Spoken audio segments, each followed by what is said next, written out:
నేను national coordinator Guru Kashi university. జై జవాన్ జై కిసాన్ అని మనం పదాలు ఎప్పుడూ వాడుతూ ఉంటాం, కానీ దానికి ఎప్పుడైతే విజ్ఞానం తోడవుతుందో, ఒక విజ్ఞానవంతులైన ఒక ఫ్యాకల్టీ ఎప్పుడైతే తోడవుతాడో అప్పుడే ఒక స్టూడెంట్ లైఫ్ అనేది ఫ్లరిష్ అవుతుంది అని మనం చెప్పుకోవాలి. అలాంటి ఒక మంచి విద్యని అందించడానికి మా ఈ గురుకాశీ యూనివర్సిటీ మీకు ఎప్పుడు అంటే ప్రతి ఒక్క స్టూడెంట్కి ప్రతిసారి తోడుగా ఉంటుంది. నార్మల్గా ఇప్పటి వరకు మనం కేవలం అగ్రికల్చర్ విద్య గురించే మనము గురుకాశీ యూనివర్సిటీని చాలాసార్లు విన్నాము, చెప్పుకున్నాము. అలాంటిది గురుకాశీ యూనివర్సిటీ మొట్టమొదటిసారిగా మనకి బీటెక్ ఎడ్యుకేషన్లోకి ఎంటర్ అవ్వడం అనేది జరుగుతుంది.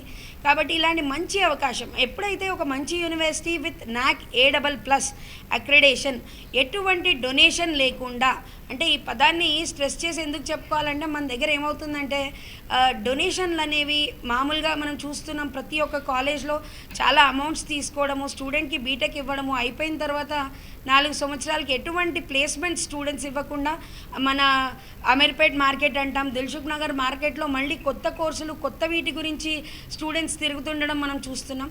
అలాంటి ప్రాబ్లం లేకుండా మన ప్రతి ఒక్క స్టూడెంట్కి మంచి ప్లేస్మెంట్ అనేది కూడా అందిస్తూ మన స్టూడెంట్స్, ఇప్పుడు చాలామంది అడిగినట్టు క్వశ్చన్ మనం చెప్పుకోవాలంటే ప్లేస్మెంట్ మన స్టూడెంట్ ప్రతి ఒక్కరు అయిన వాళ్ళు కొన్ని వేలల్లో అనొచ్చు, లక్షలలో ప్లేస్మెంట్ ప్యాకేజ్లు తీసుకుని మన దగ్గర కంప్లీట్ అయ్యి ఉన్న స్టూడెంట్స్ కూడా చాలామంది మన తెలుగు పిల్లలు ఉన్నారండి. అంటే 4 ఏళ్ల నుంచి 8 ఏళ్ల నుంచి, అంటే టోటల్గా 8 ఏళ్ల నుంచి కంప్లీట్ చేసుకుని 4 బ్యాచ్లు మనకి మొత్తంగా మన గురుకాశీ యూనివర్సిటీ నుంచి వచ్చి ప్లేస్మెంట్ తీసుకుని చాలా మంచి బ్యాంకింగ్ సెక్టర్, ఇందాక మనం అగ్రికల్చర్ గురించి చెప్పుకున్నప్పుడు ఒక మాట చెప్పుకున్నాం. అసలు ప్లేస్మెంట్స్ ఎక్కడున్నాయి అంటే banking sector, paper industry, textile industry, agriculture is not limited to farming అండి. మొదటిగా ప్రతి ఒక్క ఫీల్డ్, ఇంతవరకు అగ్రికల్చర్కి సంబంధం లేని ఫీల్డ్ అంటూ మార్కెట్లో ఇప్పటి వరకు ఏదీ లేదు. ప్రతి ఒక్క ఫీల్డ్ అగ్రికల్చర్కి మనకి రిలేటెడ్ ఫీల్డే ఉంటుంది. మనకు అవకాశాలు వేలల్లో కాదు, లక్షలలో కాదు, కోట్ల అవకాశాలు అగ్రికల్చర్ వాళ్ళకు ఉన్నాయి. ఆ అవగాహన ఎప్పుడైతే వెళ్తుందో ఆ రోజు మటుకే మన కంట్రీ కంప్లీట్గా ఒక డెవలప్డ్ కంట్రీ అని చెప్పుకోవచ్చు. ఫార్మింగ్ డెవలప్ అయితేనే డెవలప్డ్ కంట్రీ అని చెప్పుకోవచ్చు. మనం కొత్తగా చూస్తున్నాం, బీటెక్లో కూడా చాలా మార్పులు వస్తున్నాయి. ఆ ప్రతి ఒక్క మార్పుని మనకి గురుకాశీ యూనివర్సిటీ అందిస్తుంది, అతి తక్కువ ప్యాకేజ్లో అందిస్తుంది. కాబట్టి ఎవరైతే ఇంట్రెస్టెడ్ ఉన్నారో ప్రతి ఒక్క స్టూడెంట్స్ ఇలాంటి మంచి యూనివర్సిటీస్లో అడ్మిషన్ తీసుకుని వాళ్ళ 4 ఇయర్స్ కంప్లీట్ చేసుకుంటే మంచి ఫ్యూచర్ వస్తుంది అని చెప్పుకోవచ్చు. 100% ఒక యూనివర్సిటీకి వెళ్తున్నాము అంటే ఖచ్చితంగా మనకి వాళ్ళు సెక్యూరిటీ అనేది ప్రొవైడ్ చేస్తారండి. అది మన యూనివర్సిటీలోనే అని కాదు, ఆల్ ఓవర్ ఇండియా ప్రతి ఒక్క యూనివర్సిటీ హాస్టల్లో మనం అది ఎక్స్పెక్ట్ చేయొచ్చు. కానీ మన ఫుడ్ ఏదైతే మాస్టర్ డైనమిక్స్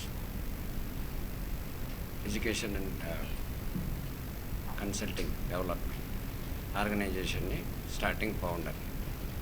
అంటే మాస్ట్రో డైనమిక్స్ తరఫున ఇప్పటి వరకు లాస్ట్ 11 ఇయర్స్ నుంచి అన్ని రకాల యూనివర్సిటీస్, అన్ని రకాల కాలేజెస్లో అడ్మిషన్స్ చేస్తూ వస్తున్నాం. ఫైనల్గా లాస్ట్ 8 ఇయర్స్ నుంచి గురుకాశీ యూనివర్సిటీలో ఉన్నటువంటి గ్రేట్నెస్ని మేము అర్థం చేసుకొని అక్కడ ఆ యూనివర్సిటీ తరఫున ఏదైతే కోర్సులు డెవలప్మెంట్కి వస్తున్నాయో, ముందుకు వస్తున్నాయో, ఆ కోర్సులన్నీ కూడా యాక్టివ్గా తీసుకొని ప్రతి కోర్సుకి, ప్రతి దానికి మీరు అడిగిన క్వశ్చన్లకు అన్నిటికి కూడా అమ్మాయిల సెక్యూరిటీ కాడి నుంచి, ఫుడ్ కాడి నుంచి, ప్రతి విషయంలో కూడా ఒక్క యూనివర్సిటీని కాదు, యూనివర్సిటీని మేము క్వశ్చన్ చేస్తున్నాం. ఇది బాగలేదు, ఈ ఫుడ్ బాగలేదు, ఈ ఐటెం మీరు ఇస్తున్నది బాగలేదని కూడా క్వశ్చన్ చేసి వాళ్ళని సెటరేట్ చేసుకునేటట్టుగా కొన్ని కంప్లైంట్స్ ఏదైనా వస్తుంటాయి. జనరల్గా కంప్లైంట్స్ అనేవి కామన్గా వస్తుంటాయి. అటువంటి కామన్ కంప్లైంట్స్ కూడా యాక్టివేట్ చేసి పిల్లల్ని సక్రమ మార్గంలో నడిచేటట్లుగా, ఎగ్జాంపుల్ అమ్మాయిలు యూనివర్సిటీ లోపల క్యాంపస్ లోపల ఉంటారు. దే హ్యావ్ సెటప్ టైం, అంటే 9 o'clock or 8 o'clock or 7 o'clock close, అంటే అమ్మాయిలకి బయటకు వెళ్ళడానికి అవకాశం లేకుండా చేసి, ఎందుకంటే వితిన్ క్యాంపస్లో ఉంది కాబట్టి అటువంటి కేర్లన్నీ కూడా తీసుకునేటట్లుగా మేము చేసి మాట్లాడి యూనివర్సిటీ తోటి మాట్లాడి అన్ని విధాలుగా వాళ్ళని సేఫ్గా ఉండేటట్టు చేస్తున్నాం. ఇదే కాదు, మేము ఏ యూనివర్సిటీ, ఏ కాలేజీని, ఏ విషయంలో టేకప్ చేసినా కూడా యాజ్ ఎ మాస్ట్రో డైనమిక్స్ ప్రతి దాంట్లో కేర్ తీసుకుంటా, ప్లస్ ఫ్యూచర్ వాళ్ళ ఫ్యూచర్ కోర్స్ అక్కడ చేపిస్తున్నాం, అయిపోతుంది, కోర్స్ అయిపోతుంది, మరి బయట తర్వాత ఏంటి? మీరు అడిగారు ఇప్పుడు జాబ్ అని. జాబు ప్రొవైడ్ చేయడమే కాకుండా మా తరఫున యూనివర్సిటీ తరఫున ఉంటుంది. ప్రతి యూనివర్సిటీకి మేము ఏదైతే టైఅప్ అయి ఉంటాం, ప్రతి యూనివర్సిటీకి మేము ఆ గ్యారంటీ ఇస్తాం.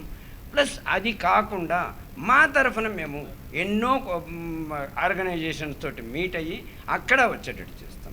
నెక్స్ట్ లోన్ ప్రొవైడ్ చేయడం కాడి నుంచి లాస్ట్ ఫైనల్ జాబ్ కాడి నుంచి కూడా. జాబ్ అన్నారు, అంతరిక్షంలో కూడా అగ్రికల్చర్ బీఎస్సీ వాళ్ళకి జాబ్ ఉందండి. మీరు నమ్మండి నమ్మకపోండి. అంతరిక్షంలో ఏం చేస్తున్నారండి ప్రస్తుతానికి? సింపుల్గా అక్కడ మనిషి ఎట్లా బతకాలి అంటే అక్కడ కూడా వ్యవసాయం కావాలి, పొలం కావాలి, లేదా ఫుడ్ కావాలి కదా. ఆ ఫుడ్ కోసం అక్కడ కూడా చేస్తున్నారు. మరి అక్కడ ఎవరు చేస్తారు? సైంటిస్ట్. సో సైంటిస్ట్ని బేస్ లెవెల్ ఏంటి? అగ్రికల్చర్ డిప్లొమా వాడు డిగ్రీ తర్వాత పిహెచ్డి లెవెల్లో వాడే అవుతున్నాడు.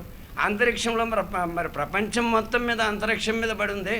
వాళ్ళకి కావాల్సింది లాస్ట్కి రైల్వే గార్డెనింగ్ కాడించి, బస్ స్టాండ్ గార్డెనింగ్ కాడించి ప్రతి ఏరియాలో మనం ఆలోచిస్తే జస్ట్ ఒక్కసారి వైడ్ చేయండి. వైడ్ చేస్తే తెలుస్తుంది మనకు. జాబ్లు ఎక్కడ లేవు, అన్ని దగ్గరలు ఉన్నాయి, కానీ అవేర్నెస్ లేదు. మెయిన్ ప్రాబ్లం ఏంటంటే అవేర్నెస్ లేదు. అరే అంతరిక్షంలో జాబ్ ఉంటుందా, లేదా కంప్యూటర్ సైన్స్లో జాబ్ ఉంటుంది. కంప్యూటర్ సైన్స్లో కూడా అగ్రికల్చర్ బీఎస్సీ వాళ్ళకి ఛాన్స్. మరి ఏఐ ఏంటి? మా మధ్యప్రదేశ్లో అనుకుంటాను, రీసెంట్గా నేను పేపర్లో చూశాను, మధ్యప్రదేశ్లో మా ఏఐ ఆధారిత వ్యవసాయం ఆల్రెడీ స్టార్ట్ చేశారు. డబల్ బెనిఫిట్స్ వస్తున్నాయండి. అది కూడా మా ఏఐ ఆధారిత ఆర్గానిక్ కల్చర్. అలా ఇలా చాలా ఉన్నాయి. కాకపోతే మెయిన్ యాసే మ్యాస్ట్రోడైనమిక్స్ ఫౌండర్ నేను ఒక్క మాట చెప్పగలిగింది, పిల్లలు జాగ్రత్తగా ఉండడము, పిల్లల ఫ్యూచర్ మాత్రమే మా ధ్యేయం. వాళ్ళని ఫారిన్కి పంపిస్తామా, లేదా ఇంకొక వాళ్ళ బిజినెస్కి డెవలప్ చేస్తామా, వాళ్ళ ఇష్ట ప్రకారం వాళ్ళ మైండ్స్ ఏది ఉన్నదో దాని ప్రకారం డైవర్ట్ చేయడము. ఇన్ని రకాలుగా కూడా వాళ్ళని యాజ్ ఎ పేరెంట్, ఆర్గనైజేషన్ పేరెంట్గా కావచ్చు, పిల్లలకు కూడా పేరెంట్గా డెవలప్ చేసి వాళ్ళని అందరినీ హ్యాపీగా ఉండేటట్లుగా చేయడం అనేది మా యాజ్ ఏ మాస్ట్రోడైనమిక్స్గా మా బాధ్యత. Thank you.